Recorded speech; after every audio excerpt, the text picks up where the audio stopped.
বৈষম্য বিরোধী আন্দোলনে একটি হত্যাচেষ্টা মামলার গ্রেফতার হওয়ার ৪ মাস পর প্রথম সাক্ষাৎকারে অংশ নিলেন ঢালিউড চিত্রনায়িকা নুসরাত ফারিয়া। বিশেষ সাক্ষাৎকারে নীরবতা ভেঙে গ্রেফতার ইস্যু নিয়ে কথা বলেন অভিনেত্রী। নিউ ইয়র্ক থেকে প্রকাশিত বাংলা ভাষাভাষীদের প্রিয় গণমাধ্যম ঠিকানার বিশেষ শো ফ্রাইডে নাইট উইথ জায়েদ খানের অনুষ্ঠানে হাজির হয়ে নানা প্রসঙ্গ নিয়ে কথা বলেন নুসরাত। অনুষ্ঠানের এক পর্যায়ে নুসরাতের কাছে এই শোয়ের উপস্থাপক চিত্রনায়ক জায়েদ খান জানতে চান, গ্রেফতারের মতো অনাকাঙ্ক্ষিত পরিস্থিতিতে পড়ার অভিজ্ঞতা থেকে জীবনের দর্শন ও তার অনুভূতি কেমন। উত্তরে নায়িকা বলেন, আমার জীবনে এমন ঘটবে আমি তা দুঃস্বপ্নেও ভাবিনি, তবে এই অভিজ্ঞতা থেকে আমি অনেক কিছু শিখেছি বলতে পারি। এই বাজে অভিজ্ঞতা আমাকে মানসিকভাবে বড় হতে সাহায্য করেছে। নুসরাত ফারিয়া আরো বলেন, আমার সঙ্গে যেটা হয়েছে সেটা অন্য কারো সঙ্গে হতে পারত, অনেকের সঙ্গেই হয়তোবা হচ্ছে, হবে।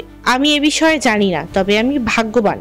আমার কাজের মাধ্যমে গোটা দেশের মানুষের ভালোবাসা পেয়েছি, যাদের দোয়া ভালোবাসার কারণে আমি আজকে আপনার সামনে দাঁড়িয়ে আছি। আমার পরিবার, মা বাবা, ভাই বোন, তাদের সবার দোয়া এবং সহকর্মী, ভক্ত, সাংবাদিকদের ভালোবাসার কারণে কঠিন সময় পার করতে পেরেছি। সবশেষে এ অভিনেত্রী বলেন, পুরো ঘটনা আমাকে একটা জিনিস শিখিয়ে দিয়েছে যে কোনো কিছুই স্থায়ী নয়, জীবন অস্থায়ী।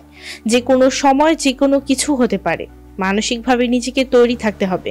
জীবনে সৎ থাকলে পৃথিবীর কোনো খারাপ শক্তি তোমাকে আটকে রাখতে পারবে না। তোমাকে বিপদের সম্মুখীন করবে, কিন্তু সে বিপদ থেকে সৃষ্টিকর্তা যিনি আছেন তিনি তোমাকে বাঁচিয়ে নিয়ে আসবেন।